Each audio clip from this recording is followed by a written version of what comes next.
Hello and welcome to episode 1 of Car Life. In this episode, we're going to be talking about the topic, buying cool cars before buying or getting a home. Now, I'm going to be transparent and a little personal in this episode, and I think it's going to be important to connect it all. So without further ado, let's begin. So I grew up poor. It's okay. I'm not looking for a sob story. It's just a matter of fact. It's important to know that. So when I first attended community college in Texas, I got a Pell Grant. And the reason why I got the Pell Grant is because of the financial status of my family and myself. And that Pell Grant was about $3,000. It was a lot back then. It was like the early 2000s. First thing I did is I went out and I bought my first 1991 Honda Prelude. Woo! That car was so cool. And that's okay because I didn't have a car and I needed transportation.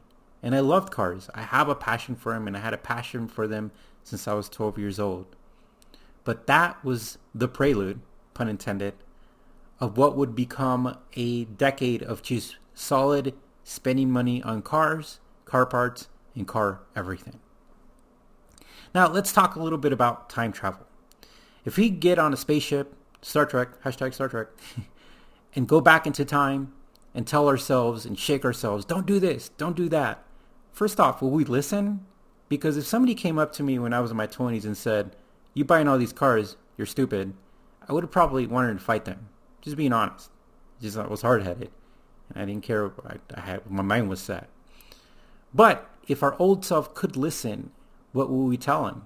Well, I would definitely tell him, like, cars are cool, car parts are cool, but don't go overboard. And the reason why is because while I was in the Army and I'd get paid, I usually was on Craigslist. This was back in the days when Craigslist was the place to buy like parts and stuff. And I'd be like, the moment I got paid, I was like, ooh, Turbo Kit. I'm going to go pick it up, install it. I'm getting some beers, some takeout. Before you know it, I've already spent my paycheck on the Turbo Kit. My priorities were solidly car stuff. But what was happening is life, as time went on. I was spending a lot of what you would call your earning or, during your earning years or whatever. And I wasn't thinking about a home or a house. Now, luckily, I had an excuse. I was in the Army. I was active duty. I deployed. So I was never in the same place, for a long time. But in reality, I didn't have an excuse for my lack of preparation for when I wanted to buy a house. And one of the things that I didn't notice, and it was clear in front of me, was that I was living in an apartment. And outside the apartment, I had 5 cars. 3 that ran, 2 didn't. I'm very surprised they didn't tow them away. But this was the life that I was living. And frankly, I thought it was cool. But, only if I could go back in time and shake myself.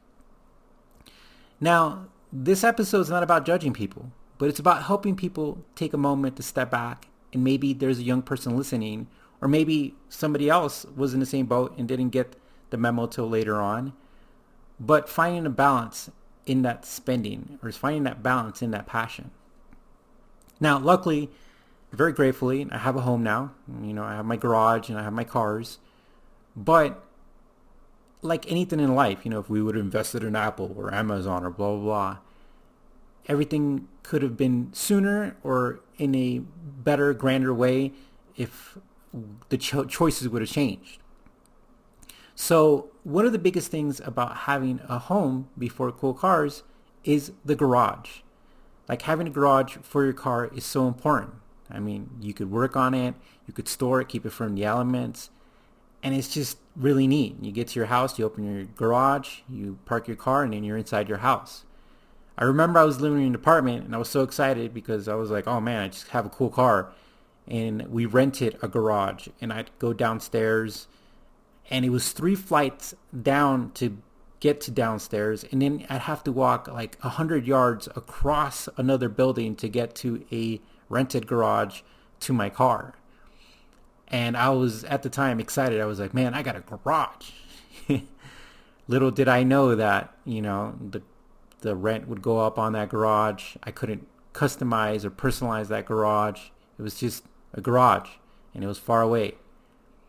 So at the end of the day, all I could say is that I wish I would have made a few different decisions because maybe I would have gotten where I am a little sooner.